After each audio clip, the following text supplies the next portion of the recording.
Hello everyone, আসসালামু আলাইকুম। Welcome to my channel. আবারও চলে আসলাম আপনাদের মধ্যে নতুন একটা রেসিপি নিয়ে।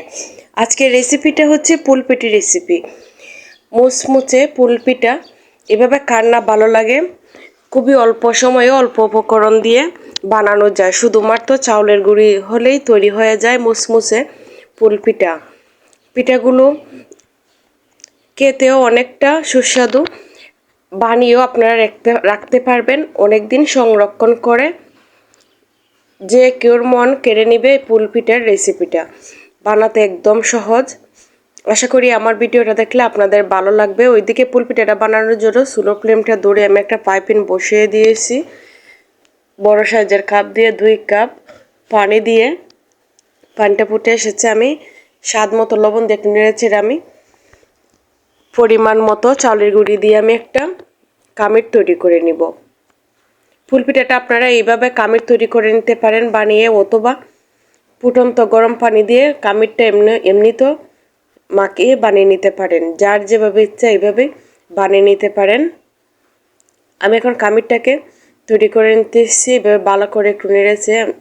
কামিটটা আমার রেডি হয়ে গিয়েছে। আমি ঢাকনা দিয়ে চাপা দিয়ে রেখে দিব।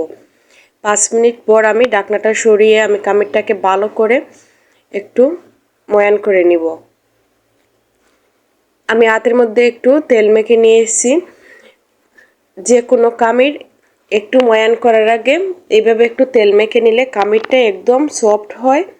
পিঠাগুলো যত কামিরটা সফট হবে তত পিঠাগুলো খেতেও ভালো লাগবে, দেখতেও সুন্দর লাগবে, শেপটা অনেকটা সুন্দর হবে। দেখেন আমি কামিরটা ভালো করে ময়ান করে নিয়েছি। ওইদিকে আমি ফ্রুট কালার ব্যবহার করব, তার জন্য এভাবে আমি একটু গর্ত করে রেখেছি। এগুলোতে আমি একটু ফ্রুট কালার দিব। ফ্রুট কালারগুলো আমি অফ ক্যামেরায় ভালো করে একটু মিক্স করে নিব। ভালো করে আবারও ময়ান করে নিয়ে আপনারা দেখতে পারতেছেন এটা হচ্ছে রেড কালার আর একটা হচ্ছে গ্রিন কালার। আমি অফ ক্যামেরা এগুলো দিয়ে দিতেছি। একটু ভালো করে ময়ান করে নিব। তো বন্ধুরা, সব সময় চেষ্টা করি আপনাদের মধ্যে নিত্য নতুন সহজ সহজ ভিডিও নিয়ে হাজির হওয়ার জন্য।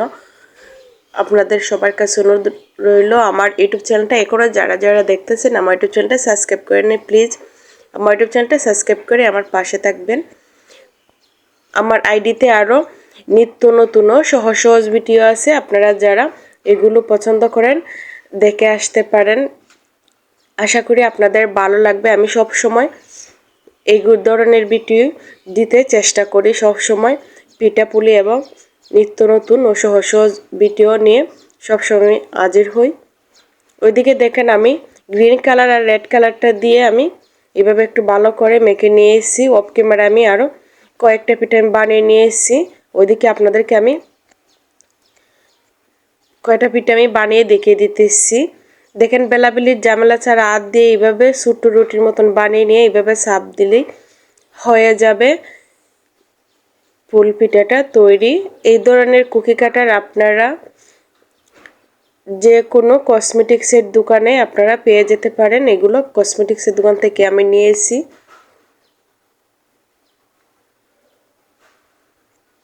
ওই যে দেখেন পুল পিঠাটা তৈরি হয়ে গিয়েছে। মধ্য জায়গাতে আমি একটু নর্মালি যে সাদা এগুলো একটু দিতেছি যাতে দেখতে সুন্দর লাগে।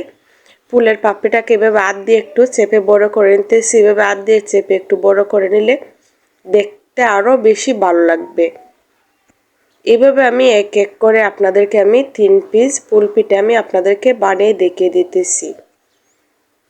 তো বন্ধুরা, আশা করি আপনাদের ভালো লাগবে ফুল পিঠার রেসিপিটা। ফুল পিঠাটা আপনারা বানিয়ে বাসাতে মেহমান আসলে দিতে পারেন, অথবা যে কোনো জন্মদিন অথবা বিয়ে শাদীর অনুষ্ঠানে আপনার ডালাতে বানিয়ে রেখে দিতে পারেন। দেখতে অনেকটাই সুন্দর লাগে।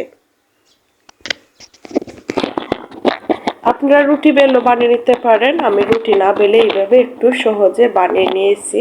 রুটি না বানিয়ে এইভাবে সহজে বানিয়ে নিলে ভালো হয়। একদম ঝামেলাহীনভাবে পিঠাটা তৈরি হয়ে যায়। এই ধরনের পিঠাপুলি ভালোবাসার এমন কোনো মানুষই হতে পারে না। আশা করি সবার কাছে ভালো লাগবে এই পিঠা রেসিপিটা। এটাকে বলে পুল পিঠা। দেখেন আমি পাপড়িগুলো একটু এভাবে বাদ দিয়ে আবারও একই প্রসেসে সুন্দর করে নিতেছি। এখন দিয়ে দিব গ্রিন কালারটা। তো বন্ধুরা এইভাবে আপনাদের বাসাতে যদি কুকি কাটার না থাকে এক্ষেত্রে আপনারা চামচ দিয়েও এইভাবে ডিজাইনটা করে নিতে পারেন।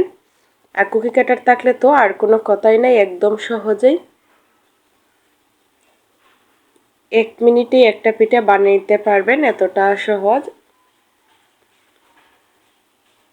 আপনাদের বাসাতে যদি ফ্রুট কালার না থাকে আপনারা এক্ষেত্রে শুধু এমনিতেও বানিয়ে নিতে পারেন। নর্মালিভাবে আমি ফ্রুট কালারটা দিয়েছি শুধু আমার ভিডিওটা দেখা সৌন্দর্যের জন্য। ফ্রুট কালারটা কোনো স্বাদের কোনো হেরফের নাই, শুধু দেখারই সৌন্দর্য। আপনাদের বাসাতে ফ্রুট কালার না থাকে আপনারা স্কিপ করতে পারেন। দেখেন আমি 3 পিস বানিয়ে আমি 3 কালারের 3টা পিঠা আপনাদেরকে বানিয়ে দেখিয়ে দিতেছি। ওইদিকে দেখেন আমি আরেকটা পিঠা আমি তৈরি করে নিয়ে এসেছি। মাশাআল্লাহ অনেকটাই সুন্দর হয়েছে পিঠাগুলো। আমি অফ ক্যামেরায় আরও অনেকগুলো পিঠা আমি বানিয়ে নিব। এগুলো পিঠা একটু সাইজে ছোটো হলো খেতে একদম অসাধারণ, মুড়ির মতন একদম মুসমুসে টসটসা হয়েছে। আপনারা তো দেখে বুঝতে পারতেছেন পিঠাটা একদম গাঢ়ও না আবার পাতলাও না। এই ধরনের পিঠা হলে আর তো কোনো কথা না, একদম মুসমুসে হয়। আমি আর আপনাদেরকে বলে কি বোঝাবো। দেখেন আমি অফ ক্যামেরায় সবগুলো পিঠা আমি বানিয়ে নিয়ে এসেছি। এখন আমি আপনাদেরকে পরিবেশন করে দেখিয়ে দিতেছি কেমনটা হয়েছে। পরবর্তীতে আবারও বেজে দেখিয়ে দিব। এই পিঠাগুলো এখন আমি এইভাবে ইচ্ছে করলে রোদ্রেও শুকিয়ে রেখে দিতে পারি, একটু বাপিয়ে নিয়ে, অথবা যদি আপনাদের সাথে সাথে খেতে ইচ্ছে করে সাথে সাথেও বেজে পরিবেশন করে নিতে পারেন। আমি পিঠাগুলো আর রোদ্রে শুকাবো না, এগুলো একটু সাথে সাথে বেজে নিতেছি। পিঠাগুলো অনেকটাই সুন্দর হতেছে। আমার বাচ্চারা বলতেছে আম্মু পিঠাগুলো দেখতে এতটাই সুন্দর, একটু বেজে নাও, বেজে নিলে খাবো। তার জন্য আমি একটু বেজে ওদেরকে আমি দিতেছি। ওই পিঠাগুলো বানিয়ে আপনারা যে কোনো খেজুরের রস অথবা আখের রস এগুলা দিয়ে, আখের গুড় এগুলা দিয়ে আপনারা পরিবেশন করতে পারেন, অথবা বাসাতে চিনি সিরাপ বানিয়েও চিনি সিরাপও দিয়ে খেতে পারেন। যার যেভাবে ইচ্ছা এমনিতেও খেতে পারেন। দেখেন আমি এগুলো ভেজে নিতেছি। এগুলো ভাজার জন্য ওইদিকে আমি চুলোর ফ্লেমটা ধরিয়ে একটা পাইপিনে পর্যাপ্ত পরিমাণ তেল দিয়ে বসিয়ে দিয়েছি। এক এক করে পিঠাগুলো আমি দিয়ে দিতেছি। তো বন্ধুরা এই পিঠাগুলো ভাজার সময় একটু কাছে থেকে এইভাবে একটু উল্টে পাল্টিয়ে ভেজে নিলে ভালো হয়, তাহলে পিঠার কালারটাও সুন্দর থাকে, পিঠাগুলো পুড়ে যায় না। যে কোনো পিঠা আপনারা ভাজার সময় একটু দাঁড়ের কাছে থেকে এইভাবে একটু উল্টিয়ে পাল্টিয়ে ভেজে নেবেন, তাহলে দেখবেন পিঠাগুলো খেতেও ভালো লাগবে, কালারও সুন্দর থাকবে, একদম মুসমুসে হবে। এই পিঠাগুলো আমি একদম মুসমুসে করে আমি নামিয়ে নিব। পিঠাগুলো খেতে এতটাই দারুণ লাগছে আপনাদেরকে কি আর বুঝাবো। আপনারা বাসাতে একদিন বানিয়ে ট্রাই করে দেখতে পারেন, আশা করি আপনাদের ভালো লাগবে।